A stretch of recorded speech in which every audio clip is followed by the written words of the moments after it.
Autoline Daily is brought to you by Bosch. The number of clean diesel models in North America will double by 2014. Bosch Clean Diesel. Good, clean, fun. Bridgestone. Your journey, our passion. Dow Automotive Systems. Improving durability and increasing design flexibility with Betamate structural adhesives at dowbetamate.com. And by the 2013 Hyundai Sonata. Learn more at HyundaiSonata.com.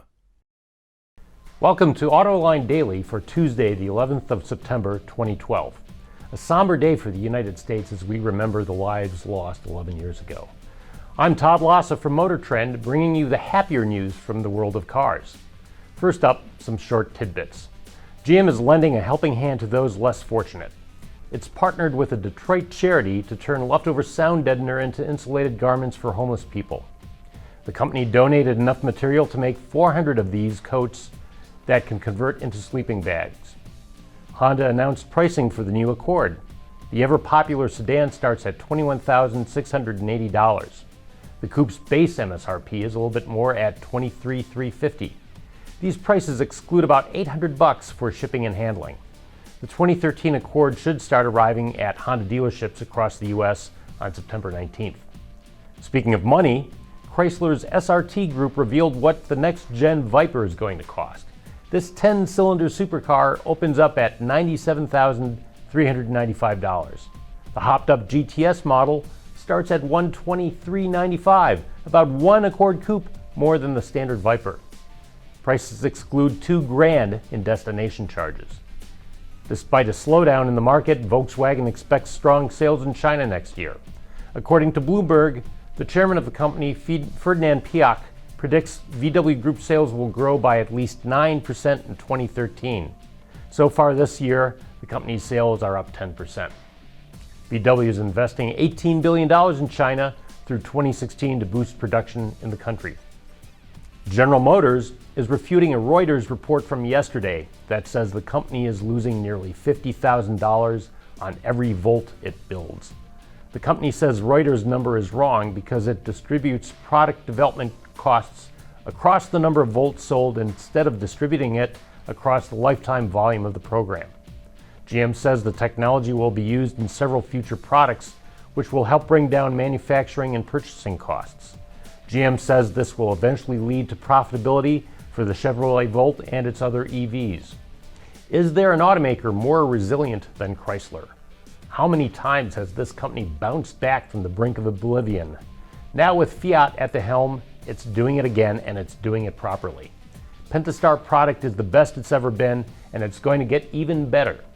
Dealers just got a sneak peek at what's in the pipeline. The Wall Street Journal reports dealers were shown about half a dozen new models that are due to land in showrooms over the next year and a half. That lineup supposedly included a completely overhauled Chrysler 200 sedan with a 9-speed automatic transmission and up to 38 miles per gallon. It could hit the streets in the first quarter of 2014. A new small Jeep and an overhauled Liberty were also revealed, as was a new model called the Chrysler 100, which is based on the Dodge Dart. Exciting times. Up next, my thoughts on how GM can get its European operations back on track. Reducing exhaust emissions, aerified diesel particulate filters, high filtration, low back pressure, small package size, excellent durability. DowAerify.com. I was one of the auto pundits who supported General Motors when it kept Opel Vauxhall rather than sell it to Magna. The question, in light of the European Union financial crisis, is whether there is a future there for anyone in the auto business.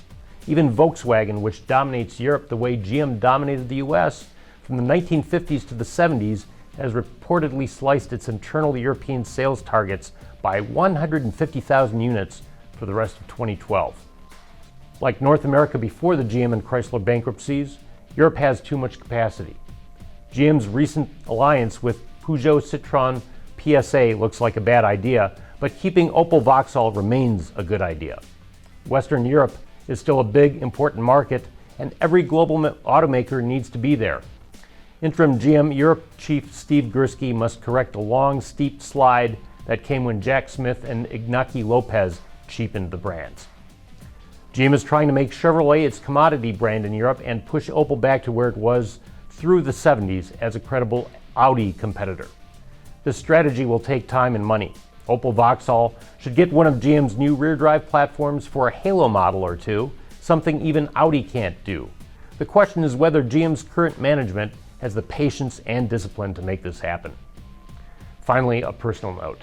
11 years ago today, on my 43rd birthday, I attended the Frankfurt Motor Show for the very first time. I was one of a handful of auto journalists who spent the next few days driving the new Civic SI hatchback through Germany as other American journalists waited for a flight that would allow them back into the United States after Osama bin Laden's terrorist attacks. On Saturday, September 15th, as part of that Honda press trip, we attended the first major race held at the new Lausitzring. We were heartened that each of the Indy cars in the race, piloted by an international cast of drivers, wore American flag decals in honor of those who died in New York, Washington, and Pennsylvania earlier that week. Alessandro Zanardi was leading the race in the closing laps when he pulled out of the pits on cold tires.